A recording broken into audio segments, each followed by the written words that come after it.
कोकम जीवनमयो आद्यम यतो यतः अर्धांगिनी घोषितः। आज से मैं धर्म पत्नी को अर्धांगिनी घोषित करते हुए उसके साथ अपने व्यक्तित्व को मिलाकर एक नए जीवन की सृष्टि रचता हूँ। अपने शरीर के अंगों की तरह ही अपनी पत्नी का ध्यान रखूंगा। स्वकरोमि सुखेन स्वाहा गृह लक्ष्मी महंतता मंत्राणि हित्वा विहेयत्मानि शुक्राणि त्वया सह। प्रसन्नपूर्वक गृह लक्ष्मी का महान अधिकार सौंपता हूँ और जीवन के निर्धारण में उसके परामर्श को महत्व दूंगा। और तीसरा वचन है, रूप स्वास्थ्य और स्वभावगत गुण दोष एवं अज्ञान जनित विकारों से चित्त में नहीं रखूंगा और उनके कारण असंतोष व्यक्त नहीं करूंगा।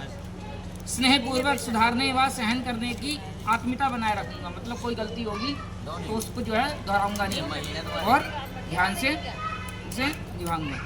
पत्नी को मित्र बना कर रखूंगा और पूरा स्नेह देता रहूंगा। इस वचन का पालन पूरी निष्ठा और सत्य के आधार पर करूंगा।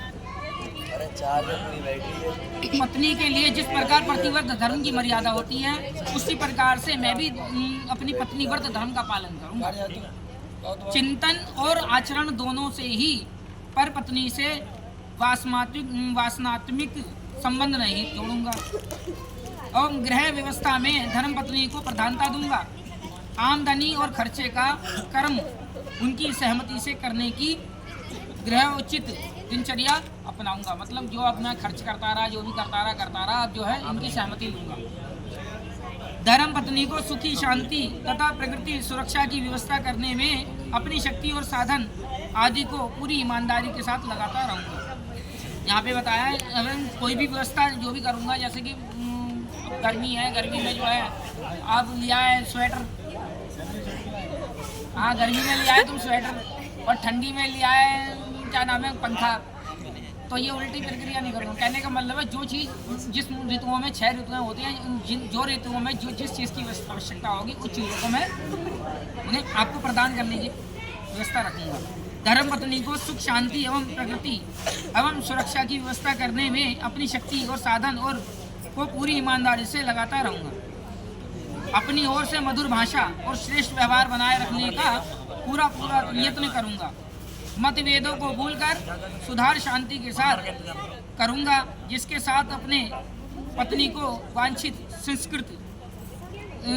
तिरस्कृत नहीं करूँगा। मतलब जो है जैसे 4 आदमियों के बीच में बैठी होंगी ना, कहीं भी तिरस्कृत नहीं करूँगा और जो है उनको अपने मधुर भाषा से प्रयोग करूँगा। मतलब मधुर भाषा का प्रयोग करूँगा, जैसे कि आप जो है अब तक कड़ू वाणी से किसी को भी डांट देते थे, अब से मधुर भाषा में, मतलब क्योंकि जैसे मधुर भाषा कौन सी है, जिस प्रकार से जो है एक बाइक के 2 पहिए होते हैं और 2 पहिए होने के बाद भी दोनों एक बड़ा छोटा नहीं होता, दोनों एक ही साथ होते हैं। बाइक का पहिया एक छोटा कर दिया जाए तो बाइक नहीं चल पाएगी और पीछे का पहिया छोटा कर दिया है तो भी नहीं चल पाएगी। तो इसलिए आज से दोनों एक दूसरे को बराबर दर्जा दे करके चलेंगे।